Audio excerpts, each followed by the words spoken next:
네, 반갑습니다. 자, 2021년의 하반기가 시작됐습니다. 7월 1일에 꼼찰 정장으로 함께하도록 하겠습니다. 자, 우리 신유진 변호사님 어서 오십시오. 네, 안녕하세요. 아, 반갑습니다. 네. 오시느라고 좀 길이 많이 기억 많이 막혔어요. 먹겨 죄송합니다. 네. 어디서 오시는? 서초동입니다. 서초동. 아이고, 세상에. 남부순환도로 그거 한 1시간 반 걸릴 텐데. 그죠? 네. 1시간 좀 넘게 걸립니다. 예전에 제가 서울중앙지법에서 빤스 재판 갔다가 네. 여기 왔는데 안 막히면 한 20분, 30분 그렇죠. 걸리는데 맞아요. 그렇죠. 낮에 이동을 하니까 1시간 반 걸리더라고요.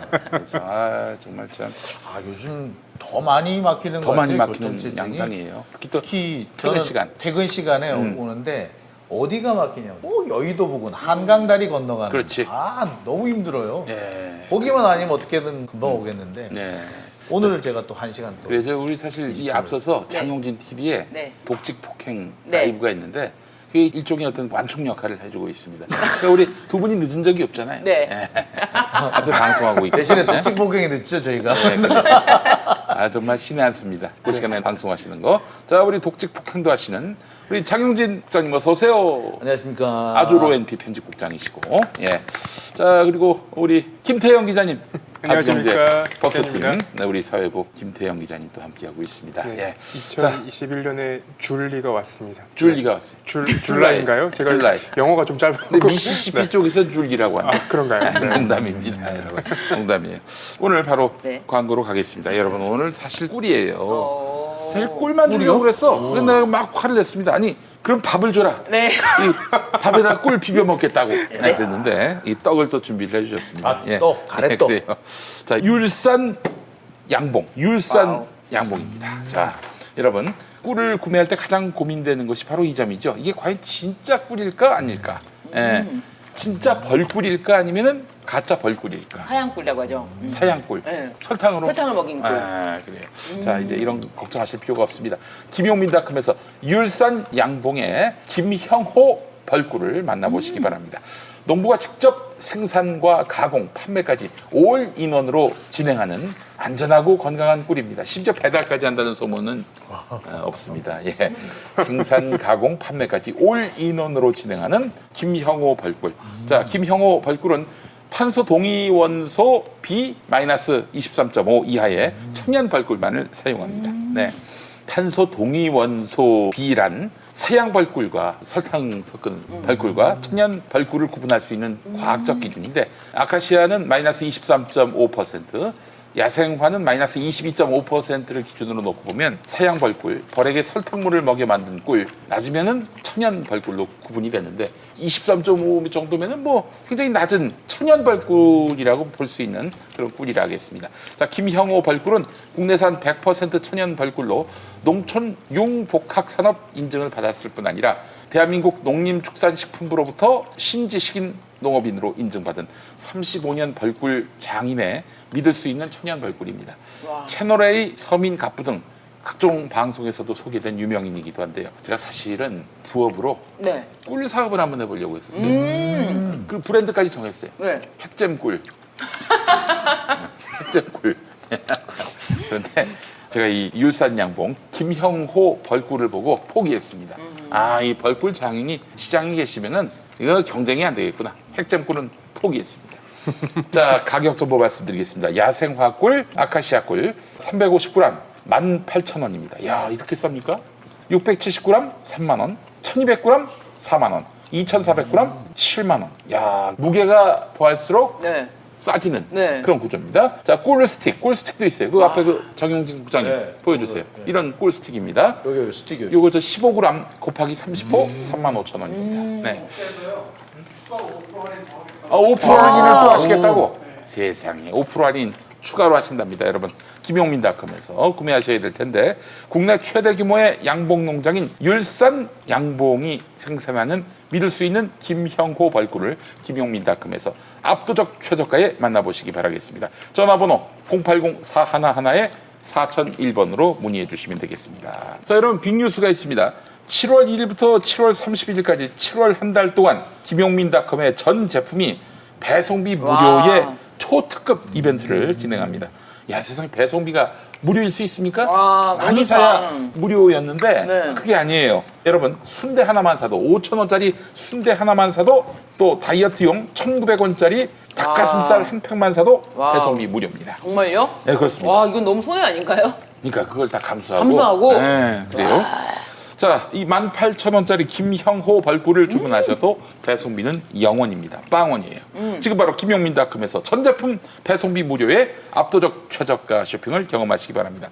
늘 말씀드리지만은 네. 김용민닷컴에서 구매하셔가지고 뭐 후회, 반성 한 사람이 없어요. 평소에 김용민닷컴에서 사고 싶었던 거 배송비 무료일 때 많이 구입해 주시기 바라겠습니다. 우리가 지금 뭐 먹는 건 야생화 꿀인가요?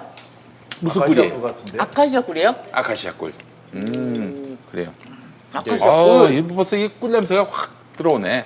자 먹어보겠습니다. 아, 하얀 게 아카시아 꿀이구나. 하얀 게. 야, 너무 맛있죠? 너무 맛있어. 진짜 너무 맛있다. 어떻게 근데 빨리 사야 사양 되겠다. 꿀은요 먹다 보면은 약간 뒷맛이 조금 이상해요. 제가 제가 표현을 못 하겠는데 음. 약간 이상한데 천연 벌꿀에서 뒷맛이 깔끔하거든요. 진짜 맛있다. 제가 사실 네. 성형 수술했다면 아무도 안 믿으실 겁니다. 성형 수술을 했어요. 이게 턱이 옛날에는 네. 정주영 회장처럼 진짜로 아. 그걸 집어넣었어요. 이 아래쪽에 거를 좀 뒤로 넣었어. 그것도 성형이지. 그래서 그 뒤에 이제 부작용이 뭐냐? 아주 설탕 많이 들어간 거 있죠? 네. 아, 그 뒤에 그 어딘가를 자극합니다. 아, 무슨 네. 말씀인지 알겠다. 네. 근데 이게 지금 자극이 전혀 안 돼요, 지금. 저릿저릿한 그 느낌 오죠? 그래요. 저도 그러는데 저는 왜 그러죠? 어머니가 남 몰래 하신 거 같네. 어머니가 남 몰래. 보톡스를 맞아서 그런가? 어우, 좋습니다. 근데 그거는 성형이 아니고 교정이라 그러지 않나요? 네, 교정도 했는데, 교정이 아니라 이거는 성형이죠. 그렇죠. 근데 저는 진짜 그 느낌 알거든요. 저릿저릿.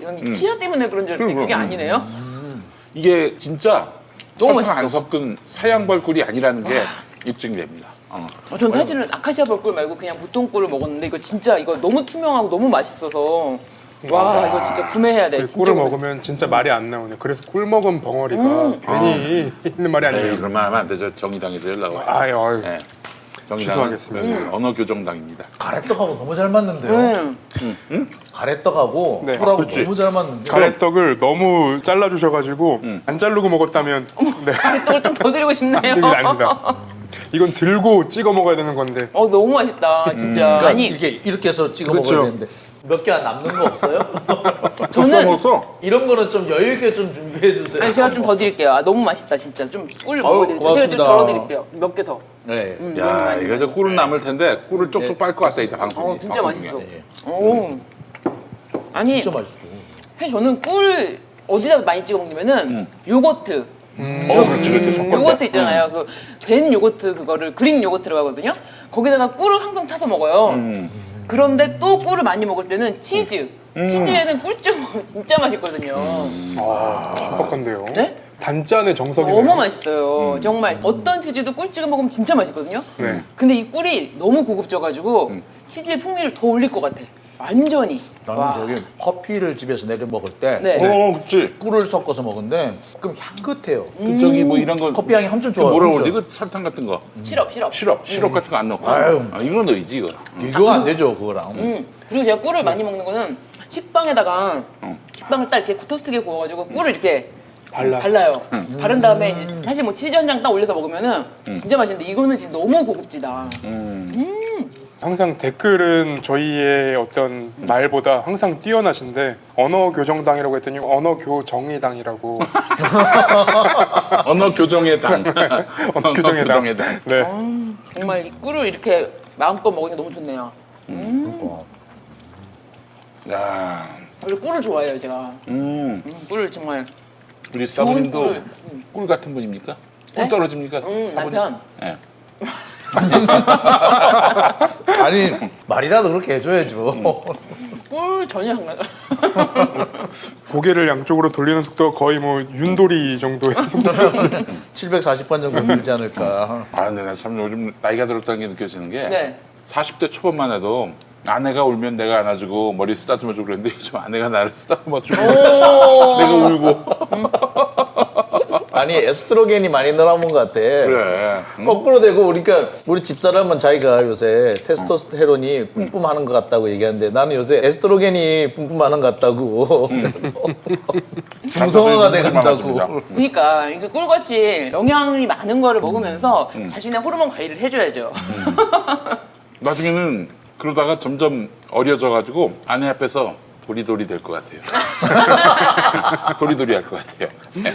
아 세상에 진짜 꿀 너무 맛있다. 진짜 오늘 무료배송 너무 좋다. 무료배송이니까 바로 진짜 주문 맛있네요. 가격입니다, 여러분. 아유, 아, 여러분, 제가 주문하겠습니다. 요거 저도 오늘 그래서 무료 주문했습니다. 너무 좋다. 모처럼 네. 고추 순대, 맛고 고추 순대. 네. 오, 저도 주문해야겠어요. 진짜 그거 무료배송이라니. 지난주에 그 송이 배송 참송이. 참송이 그걸 했는데 이럴 줄 알았으면 한 주 더 늦춰서 할 걸. 배송비 무료. 네. 세상에 너무 맛있어. 그래요, 여러분 많이 구매해 네. 주시고 사랑해 주시기 바라겠습니다. 자, 아니 그 조범동 씨의 그 재판이 네. 대법원 확정 판결까지 났어요? 네네네. 그렇습니다. 야, 이거 보면서 제가 느낀 거는 이거 왜 이렇게 빨리 나가지? 쟁점이 없어서 그런가? 아니 이미 2019년도에 1심이 있었기 때문에 아 그러네요. 예, 2019년도에 1심이 있었습니다. 그때부터 진행된 사건이고 그리고 이게 진짜 이 양이 어마어마한데 걸리는 것만 딱딱딱딱 집어낸 거예요. 조범동 씨가 했던 모든 일 혹시라도 그 와중에 정경심 교수랑 연결이 되는 게 있는지 연결고를 찾기 위해서 정말 여러분 이게 사분할입니다. 그래? A4 한 장에 지금 4장이 들어가 있어요. 1심 재판인데요. 이게 하나 둘 셋 4분할로 해서 이게 책입니다. 거의 책. 책이에요, 책에. 요새 책. 판결물이 무슨 책이야. 네. 그래서 아무리 샅샅이 뒤져도 정경심 교수와의 연관성이 없다. 그거를 증명하는 사실은 이 판결문이거든요. 그래서 이번에 대법원 판결도 저는 정경심 교수와의 연결이 안 된다. 그런 것을 확인해준 판결로서 의미가 있다. 그 2심을 인용한 거군요. 그렇습니다. 그렇습니다. 이심 그대로 인용한 거고요. 그 상고를 기각한 겁니다. 검찰과 피고인 측의 상고를 기각한 그러니까 겁니다. 네. 이 핵심은 그거예요. 1심에서 보면은 이 처음에 WFM이라든지 코링크 펀드는 이것이 익성의 이익을 위해서 만들어졌고 실제로 돈도 익성으로 갔다. 그리고 여기에 일하는 사람들, 그러니까 주요 경영진의 세 사람이면 조범동을 포함해서 모두 세 사람인데 이 사람들이 다 익성 사람들이다라는 내용들이 다 판결문에 들어 있고요. 이게 1심에서 판결이 나왔고 항소심에서도 그대로 받아들여졌고 역시 이번에 대법원에서 확정이 된 겁니다. 결론은 뭐냐면 그렇게 조범동이 만든 펀드는 조국 가족 펀드고 대선 자금을 위해서 만든 펀드다. 권력형 비리다. 라고 했던 그간의 주장들이 모두 거짓말이 된 겁니다. 아 그럼 일단 우리가 거기서 이제 관심 가져야 할 것이 조국 전 장관 부인 정경심 교수가 네. 사모펀드에 연관돼 있다든지 네. 그런 것들이 모두 다 대법까지 부정이 됐다는 얘기죠? 그렇습니다. 아예 연결고리가 부정이 된 거고요. 이 사건이 사실은 이른바 그 조국 사태로 명명된 그 사건의 본건이에요. 지금 입시비리나 아니면 이제 정경심 교수한테 들어가 있는 혐의 대부분은 본건을 수사하는 과정에서 나온 별건입니다. 그러면 본건이 지금 대법원 판결에서 대법원이 정경심 교수와의 연결고리가 없다고 판단을 했으면 이 부분에 대해서는 일단 어떤 누군가라도 사과는 해야 되는 겁니다. 근데 검찰을 비롯해서 그 누구도 사과를 하지 않고 있고요. 2019년부터 시작된 조국 장관 일가에 대한 수사에 상징성을 갖는 두 개의 키워드가 있는데 하나는 사모펀드고요. 하나는 표창장입니다. 그러면 표창장도 지금 컴퓨터에 위치를 갖고 쟁점이 되고 있는데 그러면 이 가족은 왜 2년 반 동안 이렇게까지 시달려야 했나 이 부분에 대해서는 한 번 더 생각해 볼 그 기회가 온 겁니다. 알겠습니다. 앞으로 그 정경심 교수 재판은 어떤 영향을 미칠까요?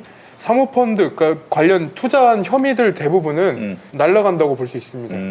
1심에서 그 말도 안 되는 1심 판결에서 사모펀드 문제는 어떻게 나왔어요? 그러니까 조범동 씨의 항소심과 1심은 정경심 교수와 조범동 씨 간의 그 금전 거래가 대여의 성격을 갖고 있다는 점을 판단을 했습니다. 근데 정경심 교수의 1심 재판부인 임정엽 부장판사는 이거를 투자라고 봤습니다. 투자? 네. 그럼 뭔가 연관이 있는 거네. 투자라고 봐서 연관이 있다라고 얘기를 하면서도 그거 아마 무죄 나왔을 겁니다. 네, 무죄 나왔어요. 네. 근데 뭐 어쨌거나 지금 같은 경우는 이제 투자로 볼 수 있는 것도 아니고 여하튼 투자가 됐든 뭐가 됐든 이거는 연결을 시킬 수가 없다. 코링크 펀드의 운영이라든지 내용이라든지 이거는 정경심하고 연결시킬 수 없다라는 게 이제 이미 대법원에서 확정됐기 때문에 이거는 정경심 교수 재판에도 이게 그대로 받아들여질 수밖에 없어요. 법률적으로 직접 영향을 미치지는 않지만 그렇게 달리 판단해봤자 대법원에 올라가면 다시 깨질 거기 때문에 사실상 이제 결론이 났다. 남은 거는 이제 표창장만 남았다. 뭐 이렇게 보시면 됩니다. 그 사모펀드 수사가 막 시작될 당시에 언론의 기사들을 생각을 해보면 하루에도 수십 개씩 정경심이 펀드의 소유자다.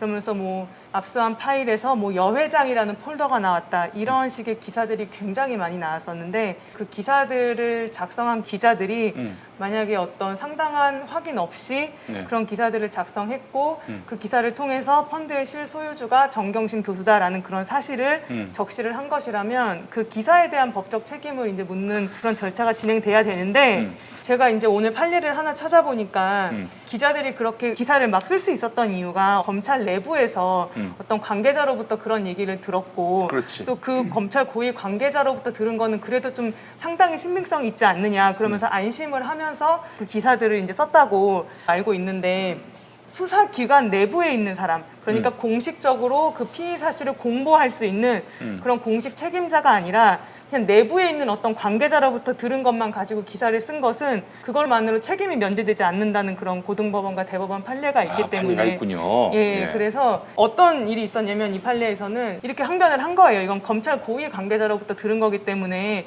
이거는 상당한 주의 의무를 기울인 것이다. 그러면서 또 한편으로는 하지만 나는 취재원을 밝힐 수 없다. 취재원 비니권이 있기 때문에 이렇게 얘기를 한 거예요. 예. 거기에 대해서 법원이 뭐라고 했냐면 취재원 비니권을 여기서 인정을 해버리면 심각한 명예훼손은 당한 원고 입장에서는 법률적으로 방어할 수 있는 그게 아무것도 소송법상 그렇지. 아무것도 권리가 없어지기 때문에 그건 인정하지 못하겠다. 손해배상 책임을 져라 이렇게 했고 그리고 일반인이라면 수사기관의 말에 그렇게 신빙성 있게 받을 수 있겠지만 기자가 수사기관의 말에 그렇게 일방적으로 믿고 쓴 것은 상당한 주의 의무를 기울였다고 볼 수 없다. 이런 야, 판단이 있어서 아마 합리적입니다. 예, 그 판결이 아마 영향을 그 미칠 것 같아요. 기자가 이제 취재원 비니를 숨길 수 있는 뭐 숨겨라 대신에 책임은 져라. 책임은 네가 지는 그거예요, 거야라는 네. 거예요. 그러니까 기자들한테 취재원 비니권 얘기를 하는 거는 그거는 네가 책임을 져. 너한테 정보를 제공하는 사람이 피해를 안 보게끔 그 책임을 네가 지라고 기자는 네가 지는 거야라고 하는 게 그 말이거든요. 지연을 밝히지 말라는 거는 기자가 지연을 밝히지 않아도 처벌받지 않는다가 아니라 처벌은 기자 네가 받는 거야. 라고 하는 거예요.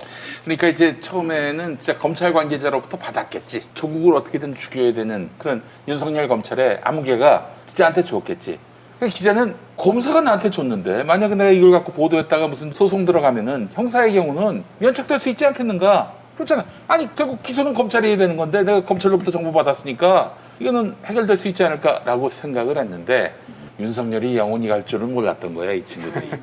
새 검찰에다가 누군가가 고소를 한다든지 혹은 뭐 민사로 간다든지 그러면 굉장히 복잡해지는 거 아닙니까? 민사로 가면 아마 책임이 거의 확실시 될 것 같습니다. 그러니까 이게 다들 좀 착각을 하고 있는 것이 기자가 취재원을 공개하지 않을 수 있다라는 거는 대신에 그 책임을 기자가 다 진다라는 의미이지 법률적으로 법이 보호해 준다는 의미 아닙니다.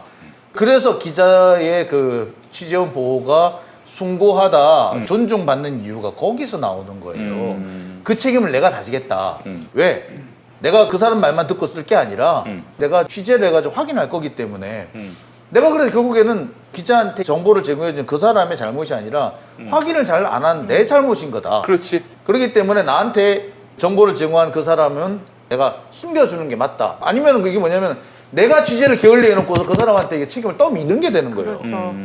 그 당시에 나왔던 보도들을 살펴보면 그런 것들이 있습니다. 정경심 교수가 사모펀드에 투자했다라는 증거로 정경심 교수의 아이폰에 있었던 메모 이런 것들이 나와요. 근데 그게 정경심 교수가 직접 기자들한테 보여주진 않았을 텐데 어디서 봤냐? 이건 나올 수 있는 곳은 검찰밖에 없죠. 그렇지. 네, 이런 보도들은 사실은 굉장히 지양해야 되는 보도이고 그리고 이 부분은 어쨌든 한 사람, 한 가족을 어떤 구렁텅이로 그 나락으로 밀어넣기 때문에 이 부분은 어쨌든 법적인 책임을 좀 져야 되지 않나 그렇게 그래서 생각합니다. 아마 그 이번 판결도 나왔고 정경심 교수 판결까지 다 끝나고 그래서 사모펀드가 조국 전 장관하고 무관하다 이렇게 드러났다면은 뭐 그럼 조 장관이 또 대응하겠죠. 대한민국 최고의 조 장관이 그 부분은 이제 앞으로 예. 그런 식의 기사를 쓰는 사람들에 대한 정식으로 대응하겠다라고 밝혔고 아마 지금도 이제 이렇게 되면은 언론사들이 추후 보도라는 걸 해야 돼요. 그렇지. 그러니까 정정 보도까지는 아니라 하더라도 추후 보도라는 걸 해서 이것이 그렇게 시작됐지만 결국은 이렇게 끝났다는 추후 보도를 해야 됩니다. 이거는 의무예요. 사실은 추후 보도는 의무예요. 그 전에 내가 뭐 검사한테 들어서 이렇게 썼다. 좋아. 그렇다 쳐.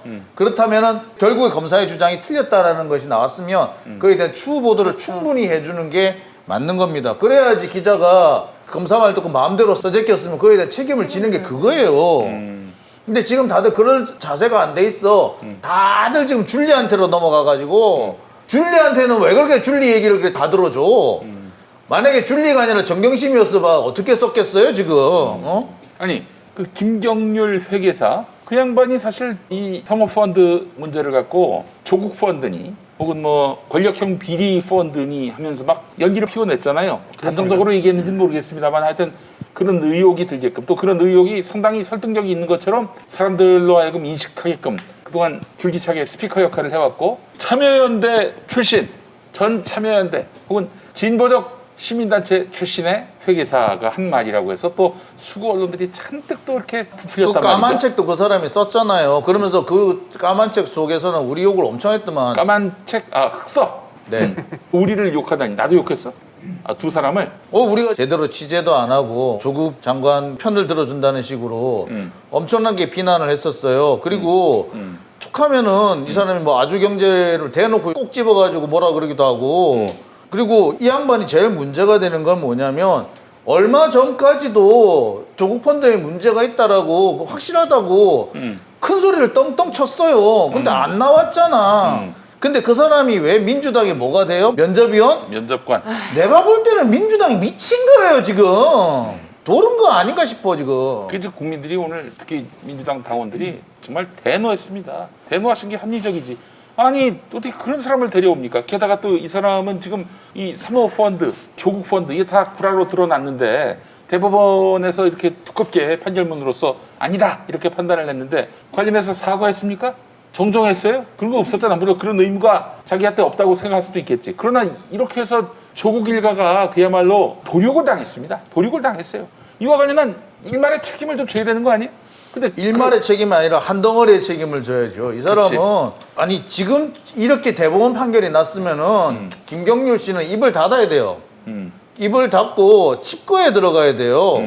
근데 뭐 잘났다고 지금 자기가 면접관 이런 데 나간다 그래. 아니 그 또 섭외한 놈들이 미친 놈들이지 그렇지 않습니까? 아니 섭외를 하는 놈도 미친 놈들이지만 미친 놈들이 섭외를 했다고 해서 그걸 쪼르르 나가는 것도 그것도 정상이라고 보기엔 어렵죠. 아니 게다가 지금 이 사람은 또 저 윤석열 집에 가서 밥 얻어 먹었다는 거 아닙니까? 그리고 추미애 전 장관이 사실상 윤석열을 지지하는 거다 이렇게 조롱했어요.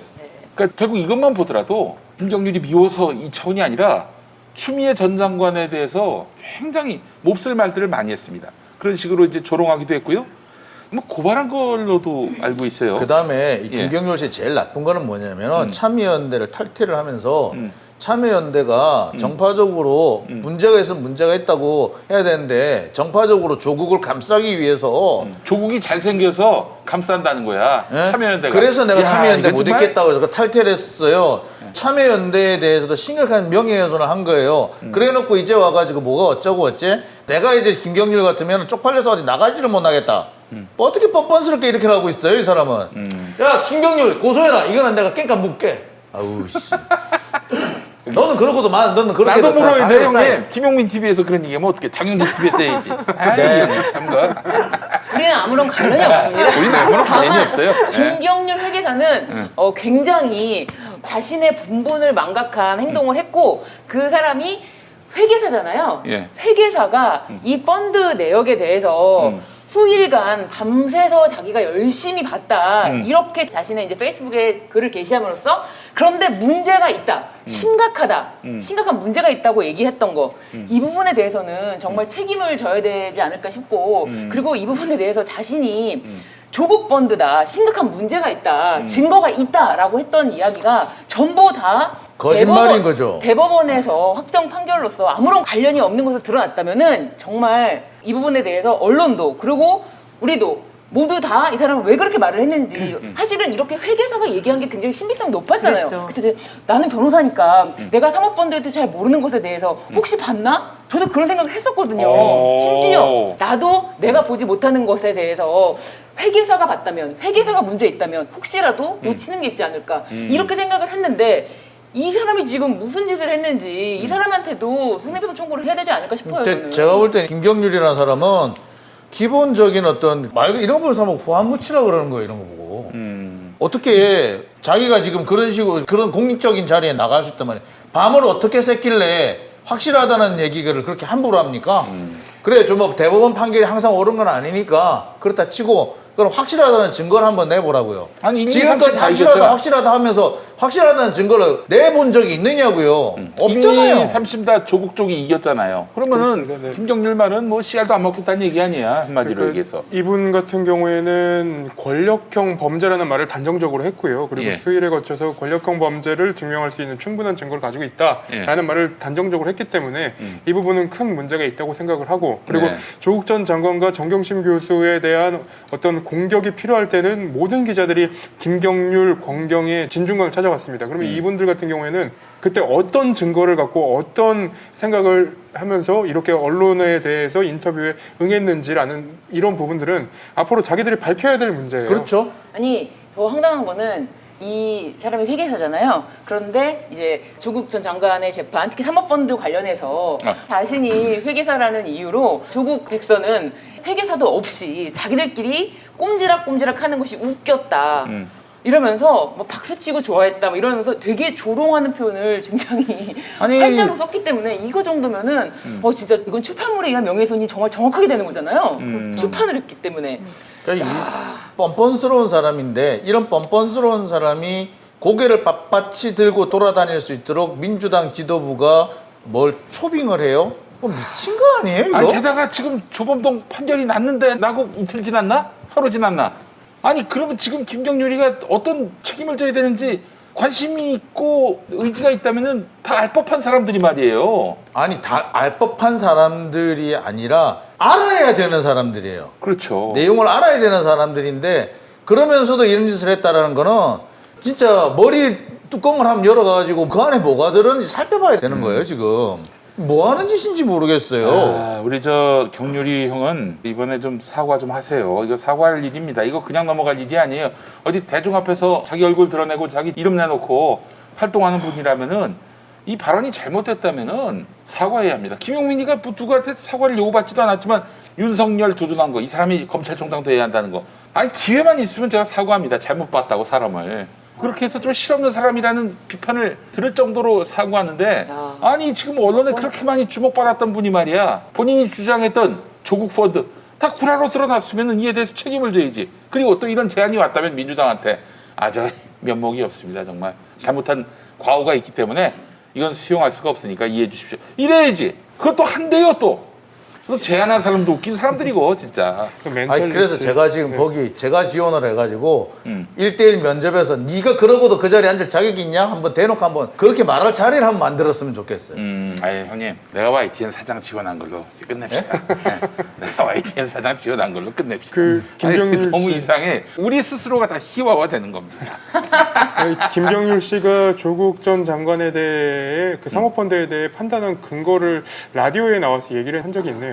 2019년 9월 15일 전후에서 참 그 조국 가족을 그렇게 네. 짓밟았을 때.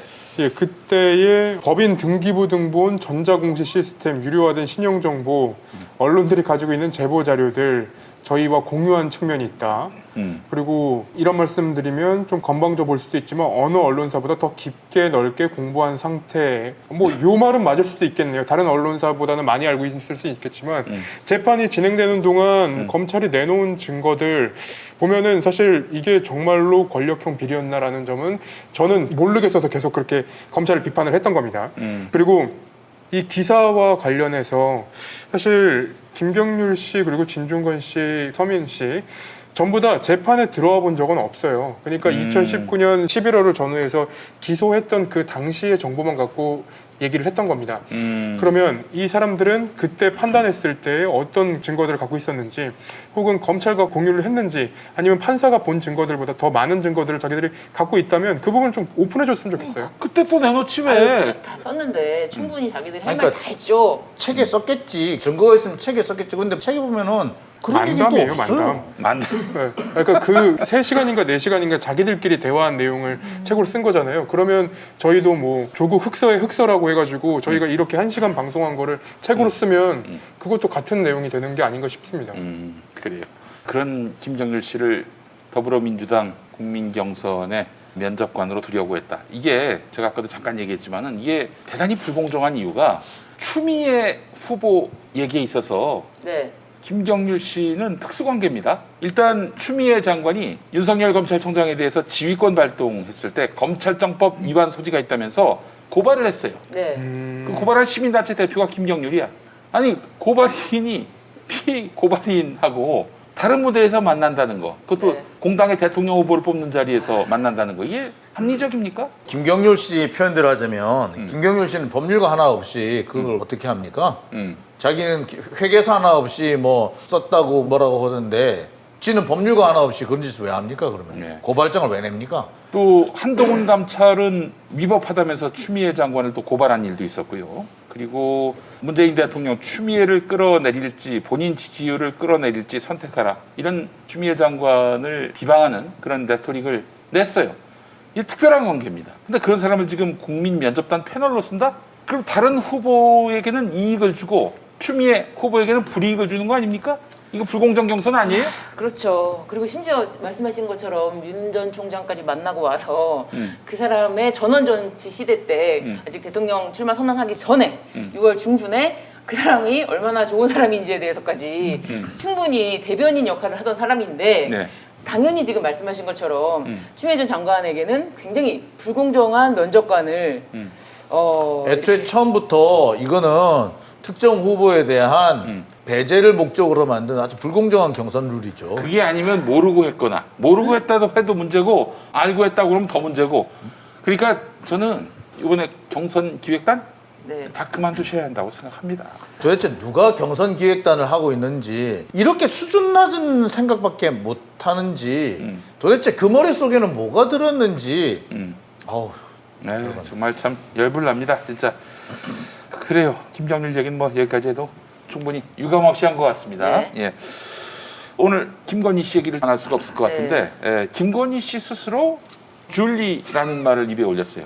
그래서 그 이후로 모든 레거시 미디어에서 줄리를 아주 여과 없이 쓰게 됐어요. 그쵸. 아, 이건 정말 참.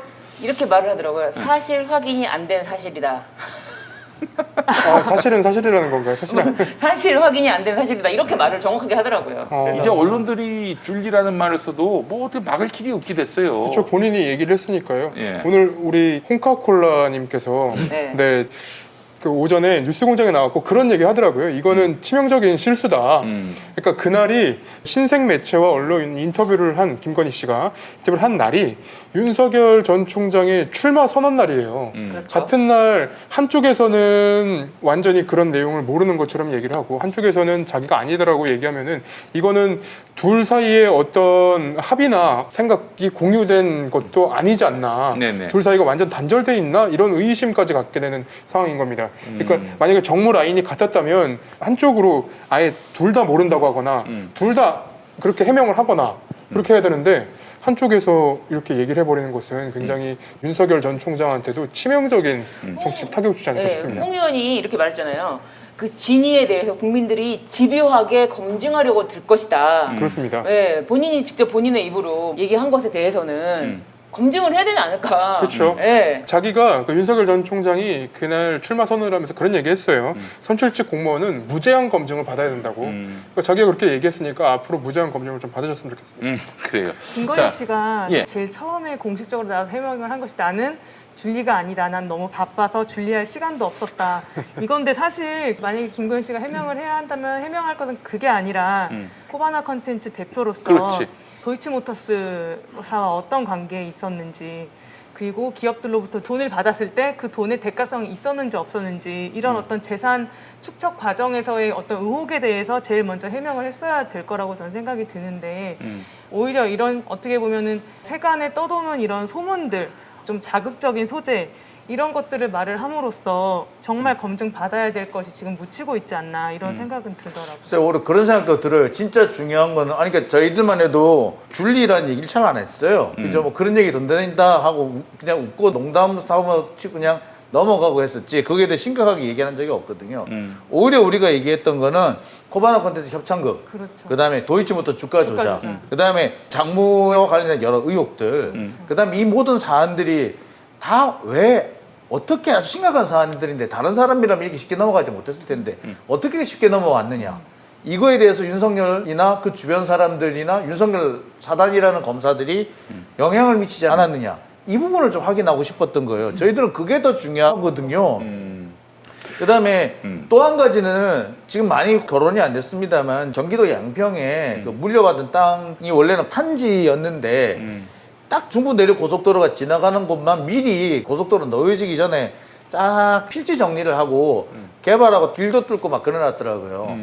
그 과정에서 미공개 정보를 미리 얻지 않았는지 사실 이런 것들이 저희들로서는 심각하게 중요한 문제라고 권력형 보거든요. 비리지 그런 게. 예, 진짜 이걸 알고자 하는 건데 뭐 쓸데없이 무슨 줄린 의원이 줄리였던 거 말든 거. 과거에 뭐 누구하고 연애했든지 뭐 직업이 뭐였든지 이거는 지금 쟁점이 돼서는 안 된다고 보고요. 이제 권력형 비리가 있는지 그걸 따져봐야 할 텐데 그렇습니다. 지금 서울중앙지검이 수사한 게 뭐가 있어요? 지금 중앙지검에 수사하고 있는 게 도이치모터스 관련한 김건희 씨 주가 주가 조작 조작. 의혹이 있고요. 네. 그리고 김건희 씨 코바나 컨텐츠의 기업들이 우회 협찬한 의혹에 대해서도 수사를 하고 있고요. 무슨 행사가 있었는데 그 네. 행사가 말이죠. 결국에는 윤석열 서울중앙지검장을 보고 협찬을 했겠지. 설마 김건희 씨 보고 했겠는가? 그러니까 거기에 실제로 당시 중앙지검에 수사를 받고 있던 기업들이 포함이 돼 있어요. 그랬죠.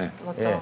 그렇기 때문에 이거는 아무리 좋게 봐도 김영란법 위반에 해당이 되거든요. 그러니까 김영란법 위반에 뭐가 있냐면요. 내가 공무원이다.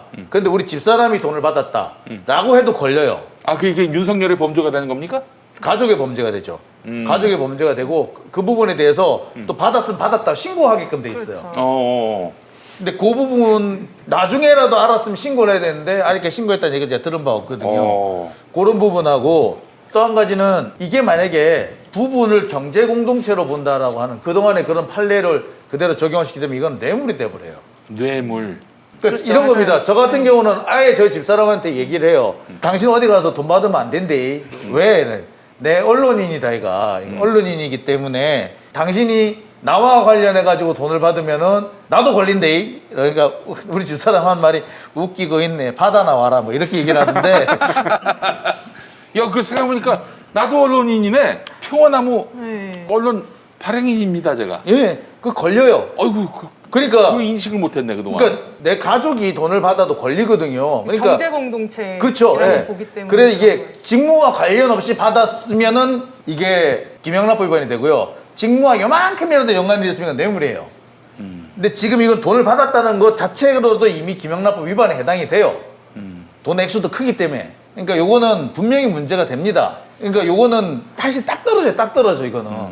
근데 할 이게 말 없어요, 조금 이거는. 근데 애매하긴 한 게 그 김건희 씨가 돈을 받은 게 아니라 그 회사가 받은 거기 때문에 그런 어떤 요건상 문제가 될 수는 있지만 그 경제 공동체 이론이 박근혜 최순실 사건에서 이제 나왔던 대법원의 어떤 유명한 법리 중에 하나인데 이게 만약에 박근혜 전 대통령과 최순실 씨가 별개의 인격이라면 그러니까 별개의 경제 공동체라면 최서원 씨한테 돈을 만약에 기업이 줬으면 이거는 제3자 뇌물제공죄가 되기 때문에 기업이 부정한 청탁을 하면서 줘야지 그 뇌물죄가 성립을 하는 거예요. 그쵸. 그런데 이걸 경제 공동체로 봐버리면 최서원 씨한테 돈을 줬어도 그리고 부정한 청탁이 없었어도 그거는 박근혜 전 대통령한테 준 거기 때문에 이게 뇌물이 돼버리는 거예요. 직무 관련서만 있으면 그런 것이고 이게 문제가 되는 게 코바나 컨텐츠에 대해서 협찬을 할 때 중앙지검장이 된 이후에 협찬금이 더 많이 들어왔다고 하고 그 협찬금을 준 기업들의 사건이 당시에 검찰에 계류되어 있는 사건들이 있었기 때문에 이거는 법적으로 걸리지는 않더라도 김영란법이나 그러니까 법적으로 걸리는 거네요.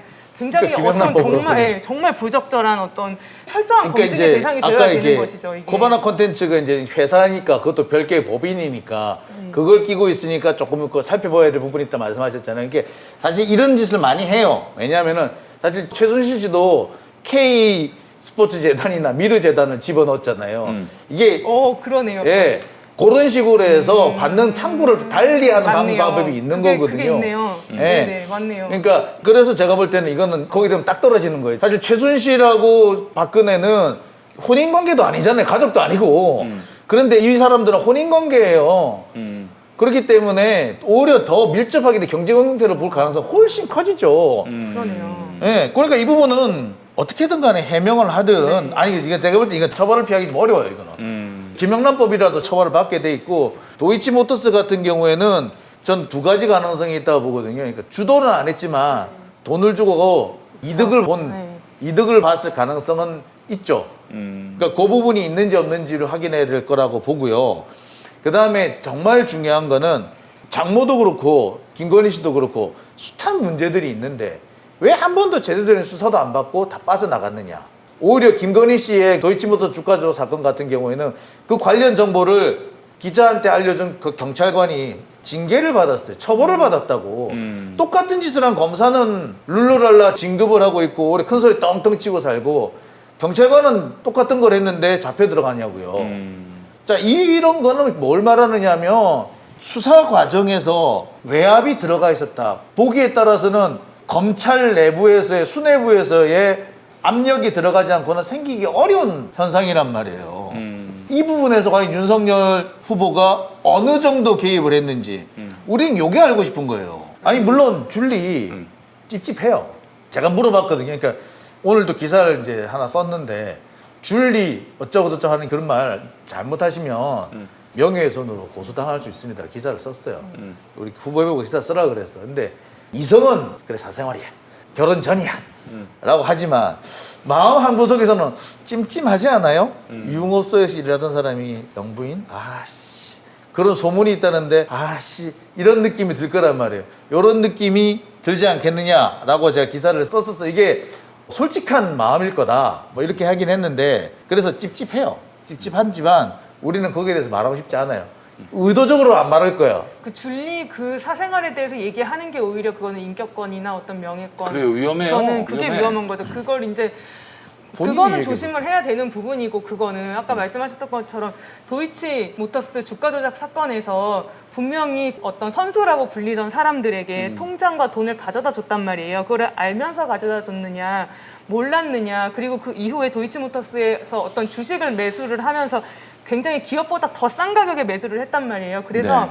윤석열 전 총장 인사청문회 당시에 최이배 의원이 거기에 대해서 이제 의문을 제기를 하면서 그 주식 매매 계약서 한번 내봐라 봐야 되겠다 했는데 그거 내지도 않았단 말이에요. 그런 식으로 재산 형성 과정에 있어서는 그거야말로 정말 어떤 대통령 후보로서의 어떤 도덕성이나 뭐 불법성이나 이런 철저한 검증의 대상이 돼야 되기 때문에 그리고 처음에 이제 검사가 재산이 2천만 원이었는데 갑자기 2억으로 몇 년 만에 2억으로 이제 늘어나면서 그때 뭐 세금이 잘 처리가 됐는지 뭐 어떤 문제가 있는지 없는지 거기에 대해서도 해명이 전혀 안 된 걸로 저는 알고 있거든요. 그래서 이런 것에 대한 해명을 해야 될 것 같습니다. 그럼요. 그 사생활 얘기보다도 지금 또 권력형 비리를 우리가 주안점으로 둬야 되는 것이 대통령이 되려던 사람의 부인 아닙니까? 그렇기 때문에 이 사안에 대해서 선후가 있다. 관심 있는 분들은 뭐 그 관련해서 지금 취재하는 기자들의 리포트를 많이 보시되 지금 우리가 주안점으로 봐야 될 것이 남편이 고위 검사라서 혹시 덕본 것은 없는지. 그렇죠. 예. 그리고 또 본인 자신이 과거에 주가 조작을 했는지.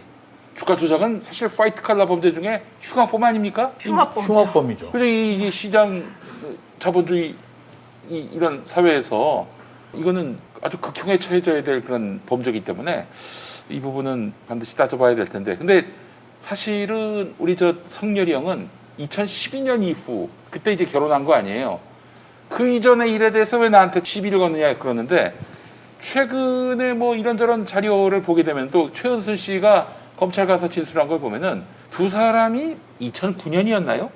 네. 2009년부터 사실상 연애 관계였다 이런 내용들이 있고 주가 조작은 2010년부터 가세한 걸로 지금 맞습니다. 판단이 되는데 2010년에 사서 2011년까지 엄청 올랐죠. 네.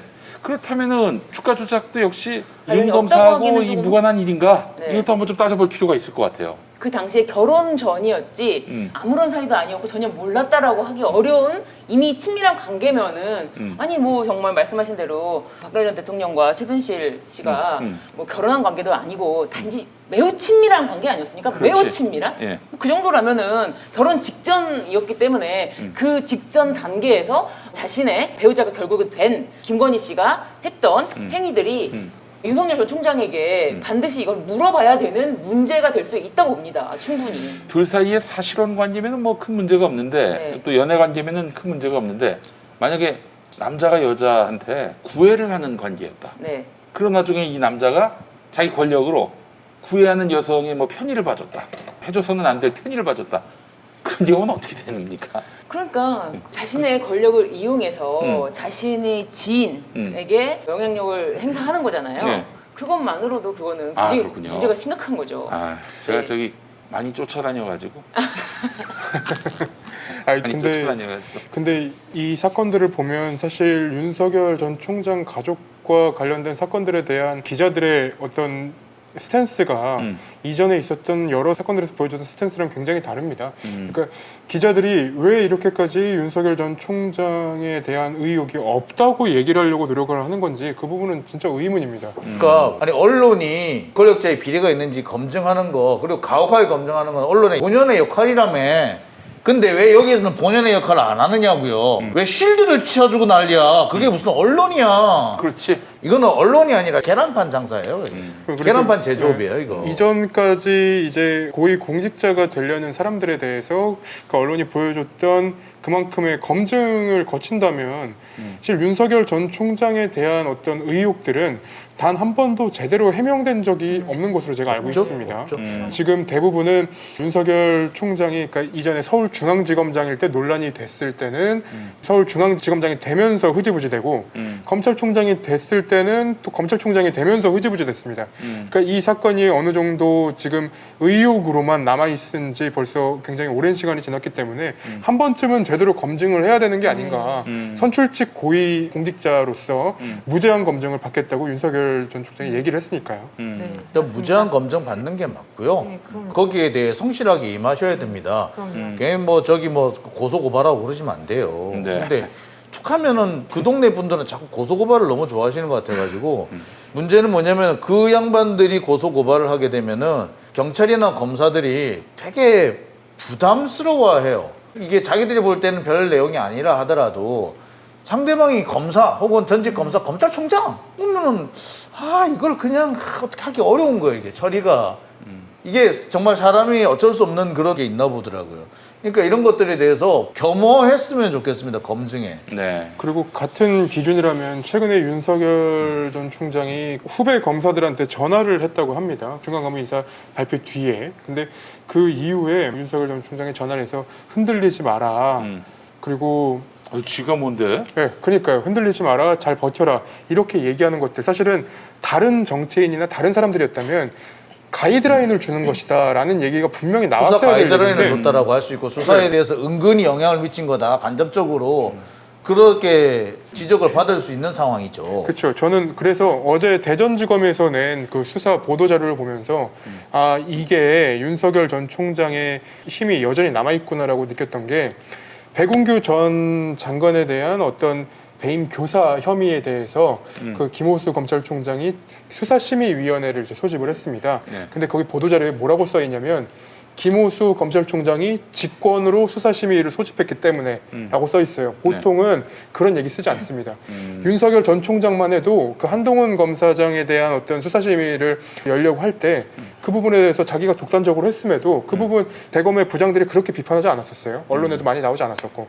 근데 이렇게 윤석열 전 총장이 전한 이후에 이런 보도자료까지 나오니까 여전히 윤석열 전 총장의 검찰에 대한 영향력은 크구나라는 생각을 그렇죠. 의심을 하게 그다음에 되더라고요. 이광철 비서관에 대해서도 그렇죠. 수사팀 해체하기 몇 시간 전에 갑자기 공소장 접수한다든지 이런 거 보면은 사실은 이게 윤석열 후보가 밖에 나가 있지만 여전히 그 윤석열 사단을 이용해 가지고 여전히 영향을 미치고 있는 겁니다. 이 사람은 지금 현재 정치도 하면서 검사질도 하면서 두 가지를 다 하고 있는 거예요. 근데 이거를 하도록 내버려 두고 있는 게 언론이에요.